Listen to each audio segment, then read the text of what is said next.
Hello student, आप लोगों के बीच 10 क्लास का ये विज्ञान का क्वेश्चन जो मॉडल सेट जो बिहार सरकार द्वारा जारी किया गया है, इसको पूरा क्वेश्चन देखना है। ये हर एग्ज़ाम में इसमें से रहता है। 10वीं क्लास का जो फिजिक्स का है, बायोलॉजी का है, केमिस्ट्री का है, ये मॉडल सेट है जो बिहार सरकार ने जारी किया है। इसमें से 20% लड़ने की पूरी गारंटी है और अदर भी बहुत लड़ेगा क्योंकि ये सरकार उसके ही द्वारा निकाला गया है। चलिए आप लोगों के बीच फर्स्ट नंबर क्वेश्चन निकालते हैं और उसको हल करते हैं।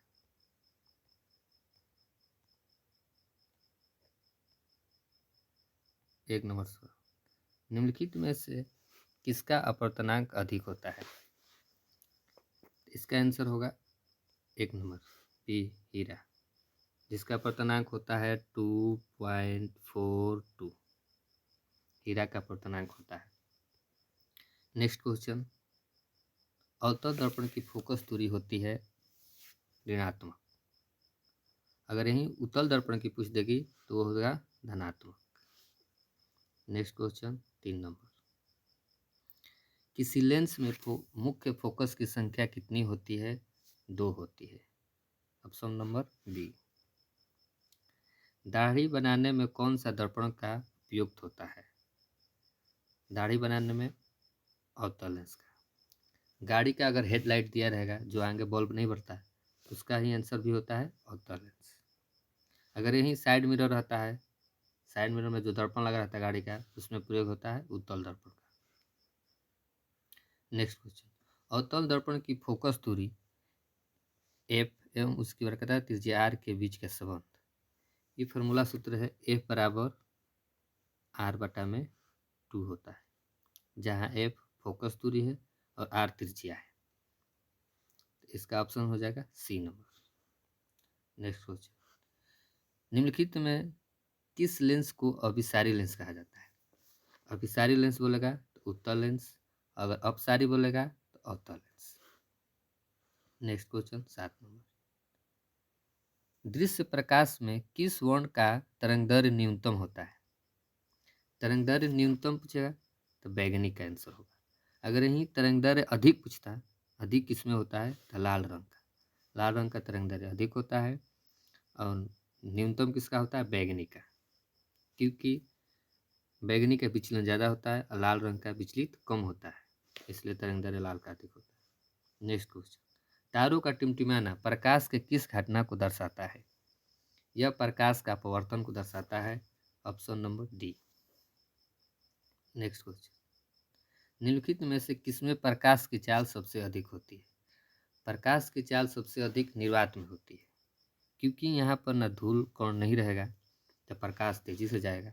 कांच में भी प्रकाश की चाल कम होती है, याव में वहाँ पर धूल कण रहेगा तो कम ही होगा। सबसे ज़्यादा प्रकाश की चाल अधिक होती है निर्वात में। नेक्स्ट क्वेश्चन 10 नंबर, प्रकाश के प्रवर्तन के कितने नियम? प्रकाश के प्रवर्तन के 2 नियम होते हैं। अपतित किरण तथा आपतन बिंदु पर खींचा गया विलंब तीनों एक ही तल में होते हैं। पहला। दूसरा होता है कि इन्हीं 2 माध्यमों के लिए आपतन कोण की ज्या तथा अपवर्तन कोण की ज्या का अनुपात एक नियतांक होती है, अर्थात साइन आई बटा में साइन आर बराबर नियतांक। ये प्रकाश का परिवर्तन भी पूछता है, उसका भी 2 ही नियम होता है। प्रकाश के परिवर्तन का भी 2 ही नियम होता है। इसका ऑप्शन हो जाएगा B number. Next question 11 number, जल विद्युत संयंत्र किस ऊर्जा को विद्युत ऊर्जा में रूपांतरित करती है? जल, कोई क्वेश्चन ही नहीं छूट गया। जल विद्युत संयंत्र की किस ऊर्जा को विद्युत ऊर्जा में रूपांतरित करता है? इसका आंसर होता है स्थितीय ऊर्जा। नेक्स्ट क्वेश्चन 12 नंबर, जलता हुआ मोमबत्ती बदलता है रासायनिक ऊर्जा को प्रकाश ऊर्जा में। Option number B.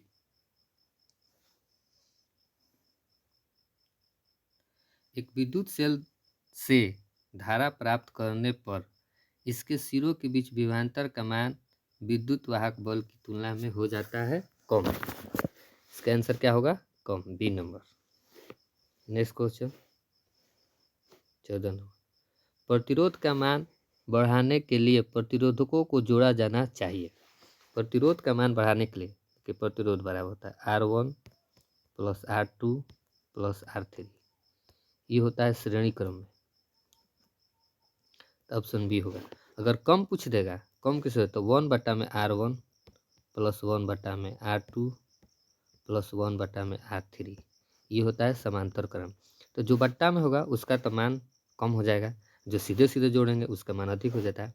अतः प्रतिरोधों को जोड़ा जाना चाहिए अधिक के लिए तो श्रेणी क्रम में। अच्छा, ऑप्शन का आंसर क्या हो जाएगा? B number. ऑप्शन कौन सा होगा? बी नंबर, श्रेणी क्रम में। नेक्स्ट क्वेश्चन 15 का, विद्युत चुम्बक बनाने के लिए प्रायः किस छड़ का उपयोग होता है? वह है नरम लोहा। ऑप्शन बी नंबर, नरम लोहा का प्रयोग किया जाता है। सी नंबर, उच्चतर ताप पर कौन सी प्रक्रिया पूरी की जाती है? ये नाभिकीय विखंडन, नाभिकीय संलयन, दोनों का उपयोग उच्चतर ताप के लिए ही होता है। जैसे सूर्य का प्रकाश होता है नाभिकीय संलयन में, परमाणु विखंडन के लिए होता है, तो ये दोनों ऊंची ताप पर होगा, इसलिए इसका ऑप्शन सी नंबर होता है, ए और बी। नेक्स्ट क्वेश्चन, सौर ऊर्जा को सीधे विद्युत में बदलने वाली युक्ति है। सौर ऊर्जा को सीधे विद्युत में बदलने वाली युक्ति है सौर सेल। सौर सेल का ही काम है कि सौर ऊर्जा को विद्युत ऊर्जा में सीधे रूपांतरित कर देती है। नेक्स्ट क्वेश्चन, पवन विद्युत जनित्र में पवन की चाल कम से कम कितनी होनी चाहिए? कम से कम, इस वर्ड पर ध्यान देना, क्या कम से कम? तो कम से कम 15 किलोमीटर, 15 किलोमीटर प्रति घंटा, इससे कम नहीं होनी चाहिए। कम से कम 15 किलोमीटर प्रति घंटा होनी चाहिए। तो इसका आंसर क्या हो जाएगा? इनमें से कोई नहीं, डी। आंसर में ये लिख लीजिए बगल में, 15 किलोमीटर प्रति घंटा। नेक्स्ट क्वेश्चन 19 नंबर, सेल का विद्युत वाहक बल है। सेल द्वारा इकाई आवेश पर लगाया गया बल, सेल द्वारा इकाई आवेश पर किया गया कार्य, विभवांतर, डी, इनमें से कोई नहीं। इसका आंसर होगा बी नंबर, सेल द्वारा इकाई आवेश पर किया गया कार्य, बी नंबर इसका आंसर। नेक्स्ट क्वेश्चन, घरेलू परिपथ में मुख्य रूप से किसकी आपूर्ति होती है? घरेलू परिपथ में मुख्य रूप से किसकी आपूर्ति होती है? ए नंबर प्रत्यावर्ती धारा की, बी नंबर चरदिष्ट धारा की, सी नंबर दिष्ट धारा की, इनमें से कोई नहीं। तो इसका आंसर होगा ए नंबर प्रतिवर्ती धारा, एसी का प्रयोग होता है। प्रतिवर्ती धारा एसी का, दिष्ट धारा मतलब होता है DC, direct current, alternative current. AC का होता है अल्टरनेटिव करंट, इसका डायरेक्ट करंट। 121 नंबर क्वेश्चन, वर्ण विक्षेपण असंभव है, संभव नहीं असंभव है, वर्ण विक्षेपण असंभव है। वर्ण विक्षेपण कहाँ नहीं हो सकता है? तो निर्वात में नहीं हो सकता है। इसका आंसर क्या होगा? निर्वात में नहीं, कांच में भी हो सकता है, जल में भी हो सकता है, फाइबर में भी हो सकता है। वर्ण विक्षेपण के लिए धूल कण की जरूरत होती है, तो निर्वात में नहीं रहता है, तो साफा शून्य रहता है। इसलिए ऑप्शन नंबर कौन आंसर होगा इसका? Option number B, option number B, निर्वात में। याहू में रखा एक कांच का प्रिज्म आपतित किरण को मोड़ देता है, ये आधार से दूर कर देता है, option number C. Next question 22, 2ZN plus O2 arrow 2ZNO किस प्रकार की अभिक्रिया है? यह एक उपचयन अभिक्रिया है, यह एक उपचयन अभिक्रिया है, ऑप्शन नंबर डी। 24 नंबर, खाने वाला सोडा का रासायनिक सूत्र क्या है? NaHCO3, option number A, option number B NH4Cl, option number C Na2CO3, D, इनमें से कोई नहीं। खाने वाला सोडा को बेकिंग सोडा भी कहा जाता है, तो इसका फॉर्मूला होता है NaHCO3, इसे बेकिंग सोडा भी कहा जाता है। कमरे के ताप पर द्रव अवस्था में रहने वाली धातु है।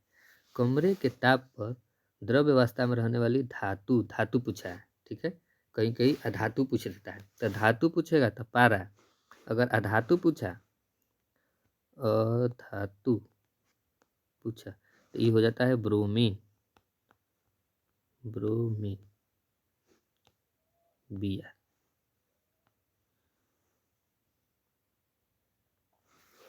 धातु पूछेगा तो ब्रोमीन, अगर धातु पूछा तो क्या होगा, पारा। धातु पारा, अधातु ब्रोमीन। नेक्स्ट क्वेश्चन, आवर्त सारणी के शून्य समूह का तत्व कौन सा है? आवर्त सारणी के शून्य समूह, शून्य समूह में ऑप्शन नंबर बी एच ही होता है। हाइड्रोजन, ऑक्सीजन, क्लोरीन नहीं होता है। अक्रिय गैस को ही शून्य समूह कहा जाता है। इसमें आएगा हीलियम, एक helium, neon Ne, argon, krypton, xenon और आर्गोन। ये है 6 गो, 6 गो होता है जो शून्य समूह का आता है या अक्रिय गैस कह देगा। तो इसमें से कोई ऑप्शन दिया रहता है। मान लीजिए हीलियम ने हटाकर नियोन, आर्गन, क्रिप्टोन, ये मुख्य रूप से दिया रहता है।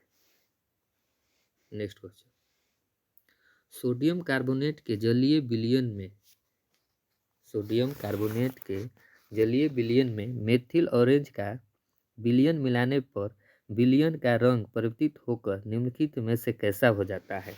ऑप्शन ए पीला रंग, ऑप्शन बी लाल रंग, ऑप्शन सी गुलाबी रंग, ऑप्शन डी हरा। तो इनमें से कौन होगा आंसर? गुलाबी, C number. Next question 28 number, global warming के लिए उत्तरदायी गैस निम्नलिखित में से कौन है? Option A NH3, option B CO2, option C O2, option D N2। तो इसमें से आंसर होगा आपका CO2, कार्बन डाइऑक्साइड, जिसे सूखा बर्फ भी कहा जाता है, सूखा बर्फ। कार्बन डाइऑक्साइड CO2 का होता है कार्बन डाइऑक्साइड।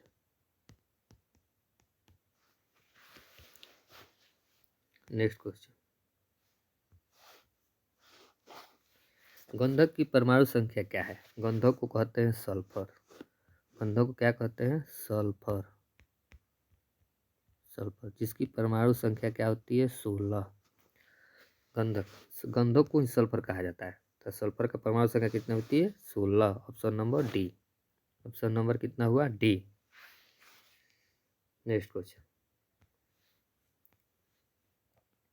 अम्ल का जलीय विलयन विद्युत का संचालन करता है क्योंकि अम्ल जल में, अम्ल जल में क्या होता है? यह एक आयनित होता है। ऑप्शन नंबर ए, यहाँ पर भी दे दिया है, ये होगा आयनित होता है। आंसर ये होगा आयनित होता है। नेक्स्ट क्वेश्चन 31 नंबर, अधिकतर धातुओं के ऑक्साइड होते हैं, अधिकतर धातुओं के ऑक्साइड होते हैं। धातुओं के, अगर यहाँ पर धातु दिया है, एक देगा अधातुए, अधातुए। अगर धातुए दिया तो उसके लिए क्या होगा? क्षारीय। इसका आंसर क्या हो जाएगा? क्षारीय। अगर अधातुए लिख देगा तो उसके लिए क्या होगा? अम्लीय। और से अधातीय, और से धातुए, और से अम्लीय। अगर वहीं दे दिया क्षारीय, क्षारीय अगर क्वेश्चन में देगा तो उसका आंसर धातु है। अधिकतर धातुओं के ऑक्साइड होते हैं क्षारीय। इसका आंसर क्या होगा? क्षारीय। नेक्स्ट क्वेश्चन,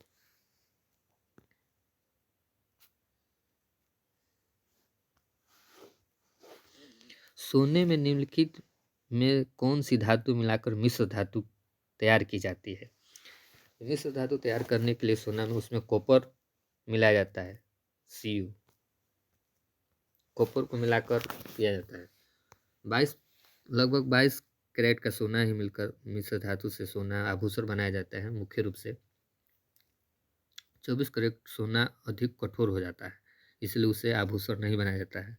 कोई भी बोल दे कि 24 कैरेट का सोना है, आभूषण उससे बना है, तो नहीं, 24 कैरेट का सोना से आभूषण बन ही नहीं सकता। नेक्स्ट क्वेश्चन,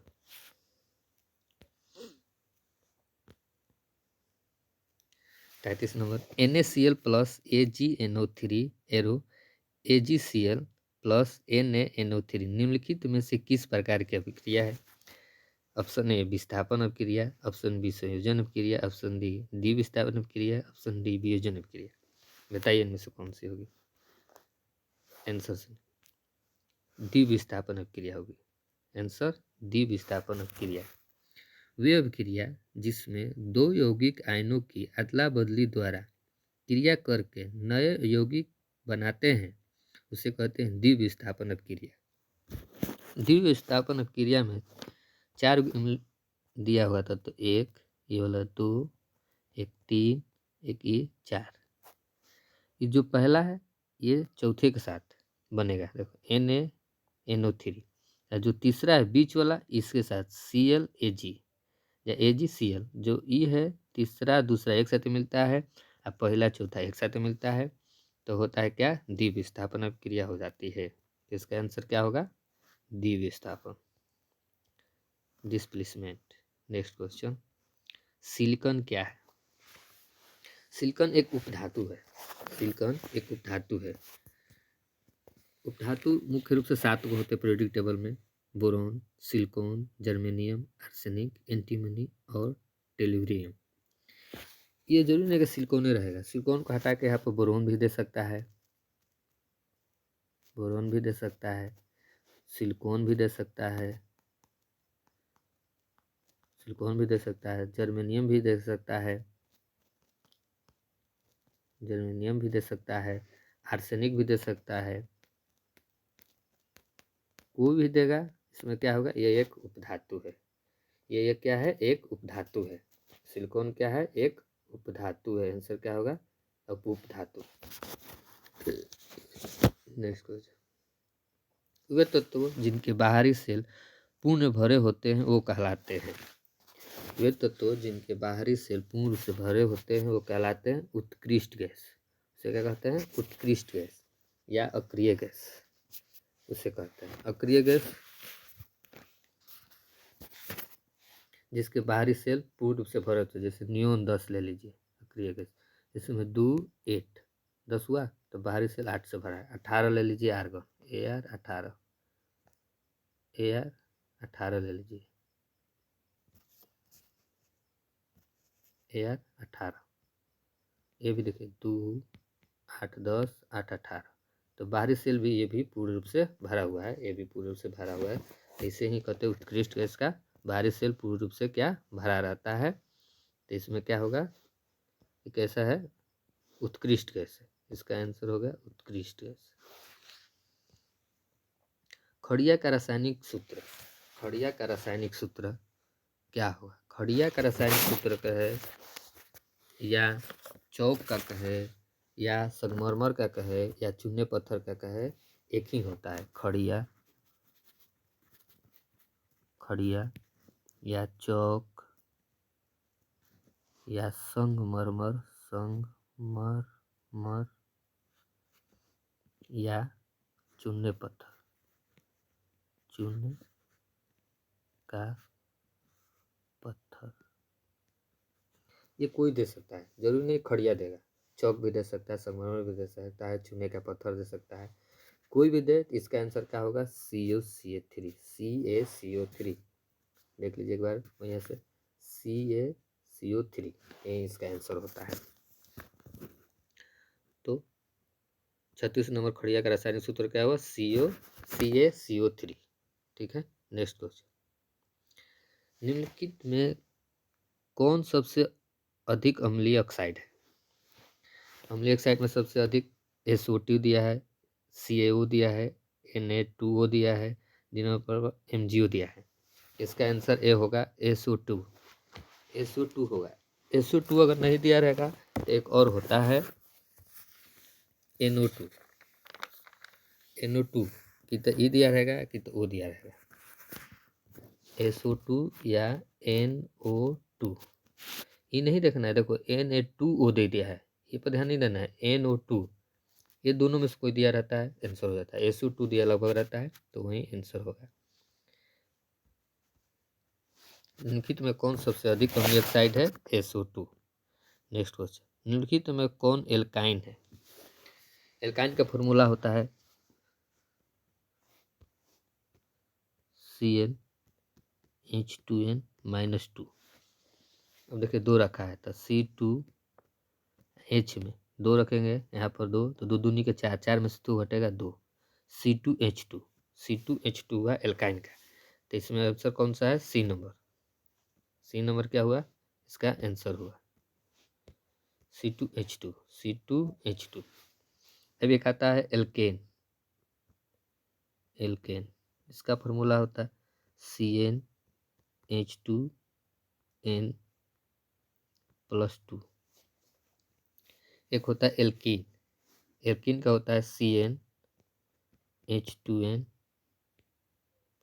एल्कीन का होता है CnH2n। ये एल्कीन का होता है, एल्केन का CnH2n+2 होता है।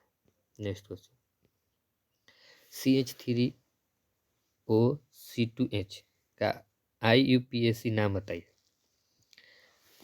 ऑप्शन ए में मेथॉक्सी एथेन, ऑप्शन बी में ethyl methyl ether, option C में एथॉक्सी मीथेन, ऑप्शन डी में प्रोपेनोन। इसका आंसर क्या हो जाएगा? Option number B, ethyl methyl ether. Ethyl methyl ether. अब देखिए पहचानने के लिए कुछ बता रहे हैं। जिसके पीछे में ई जुड़ा रहेगा वो जीरो ही, इसे बोलते हैं ईथर। 100 आर होगा, COOR, तो इसे बोलते हैं ईस्टर। जिसमें OH लगा रहेगा इसको बोलते हैं एल्कोहल। एल्कोहल लिखा देते हैं। सी लिखकर इसे लिखा रहेगा बराबर 0, तो इसे बोलते हैं कीटोन। ठीक है, तो इसमें क्या लगा देख लीजिए, ओ लगा है दोनों तरफ, तो क्या हुआ? इथेन। Ethyl Mithil ethane. इसका आंसर क्या होगा? Ethyl Mithil N. 40 नंबर, निम्न में कौन यौगिक ईंधन के रूप में इस्तेमाल किया जा सकता है? इसमें ऑप्शन इथेनॉल भी हो सकता है या सब लगभग यूज होता है, तो इनमें से सभी, मगर मेरा डाउट है, आप लोग देख लीजिए क्लियर। 40 नंबर, ऑप्शन डी भी हो सकता है, इथेनॉल भी हो सकता है। ठीक है, आज तक यहीं तक 40 तक कराते हैं। नेक्स्ट क्वेश्चन में इसके बाद 40 और कराएंगे। 80 क्वेश्चन आता है जिसमें 40 को सही करना है। वीडियो लॉन्ग होने के कारण यहीं तक इसको बंद करते हैं। नेक्स्ट पार्ट कल आएगा। Thank you, good night.